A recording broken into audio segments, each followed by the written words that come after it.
Hello बच्चों, आज हम जानेंगे क्लास 8 का भारत की खोज से चैप्टर 4 पार्ट 1, जिसका शीर्षक है युगों का दौर, जिसका टॉपिक है गुप्त शासन में राष्ट्रीयता और साम्राज्यवाद।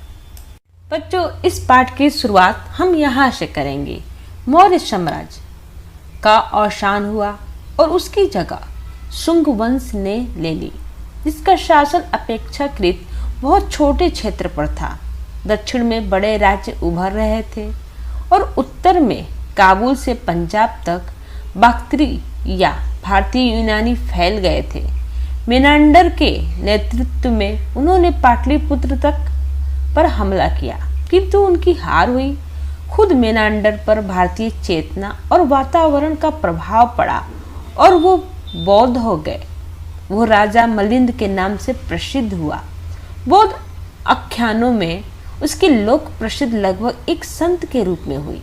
भारतीय और यूनानी संस्कृतियों के मेल से अफगानिस्तान और सरहदी सूबे के क्षेत्र में गंधार की यूनानी बौद्ध कला का जन्म हुआ।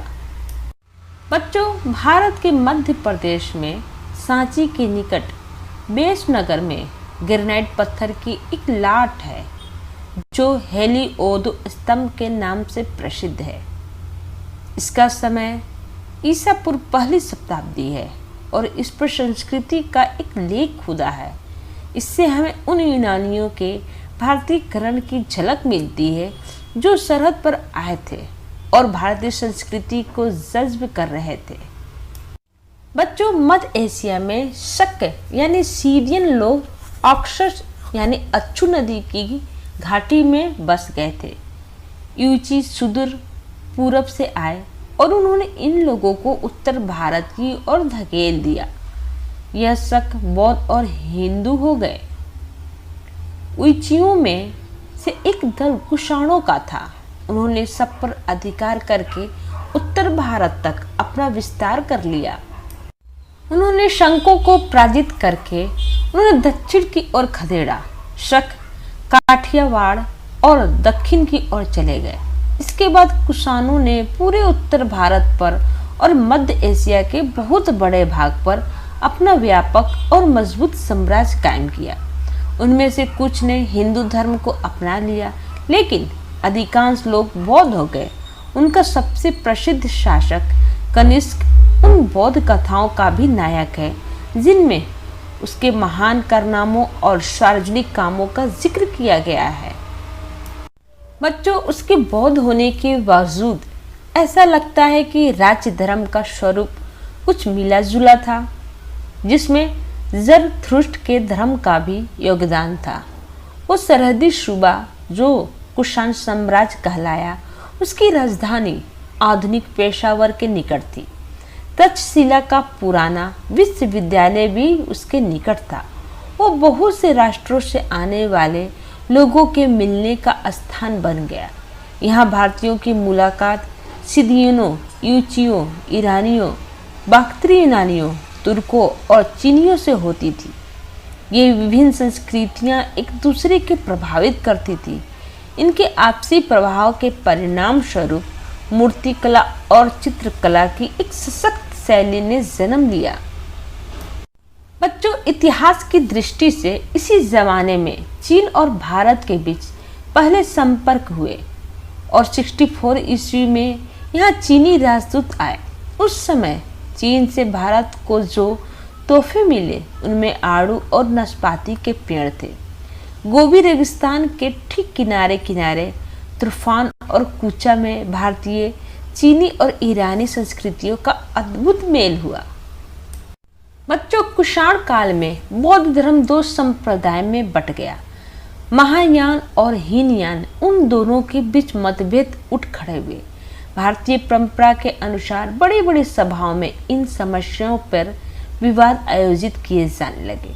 इन बहसों में सारे देश के प्रतिनिधि भाग लेते थे।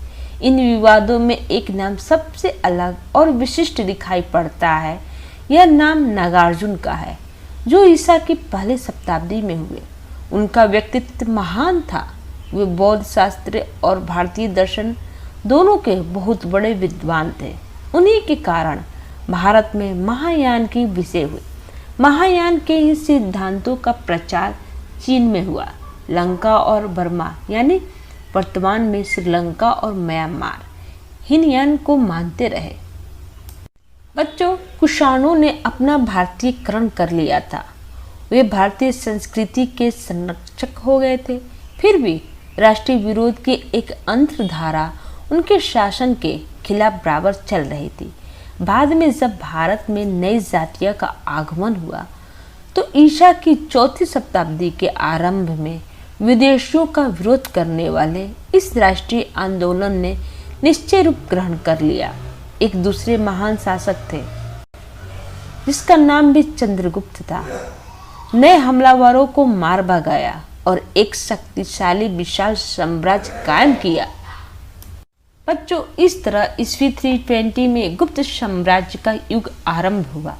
इस साम्राज्य में एक के बाद एक कई महान शासक हुए जो युद्ध और शांति दोनों कलाओं में सफल हुए।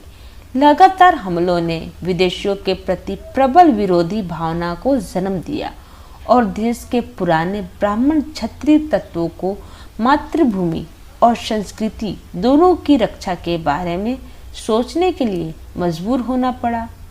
जो विदेशी तत्व यहाँ घुल मिल गए थे उन्हें स्वीकार कर लिया गया, लेकिन हर नए आने वाले को प्रबल विरोध का सामना करना पड़ा और पुराने ब्राह्मण आदर्शों के आधार पर सजातीय राज कायम करने का प्रयास किया गया।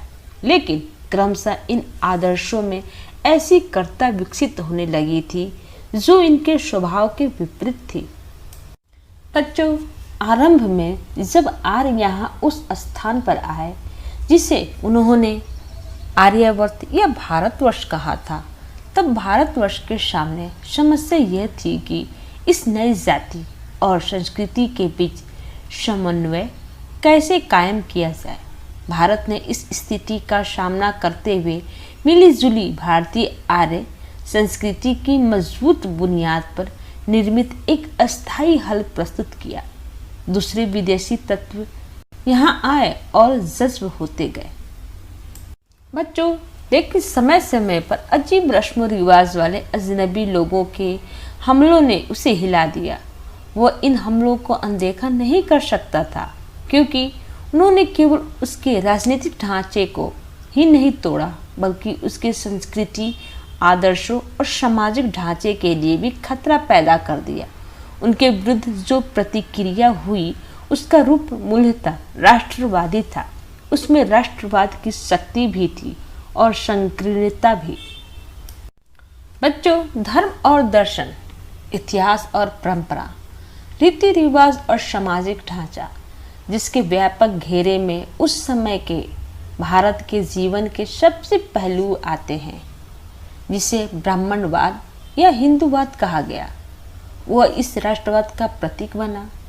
यह दरअसल राष्ट्रीय धर्म था जिससे वे तमाम गहरी जातीय और संस्कृति प्रवृत्तियां प्रभावित हुई, जो आज हर जगह राष्ट्रीयता की बुनियाद में मौजूद है।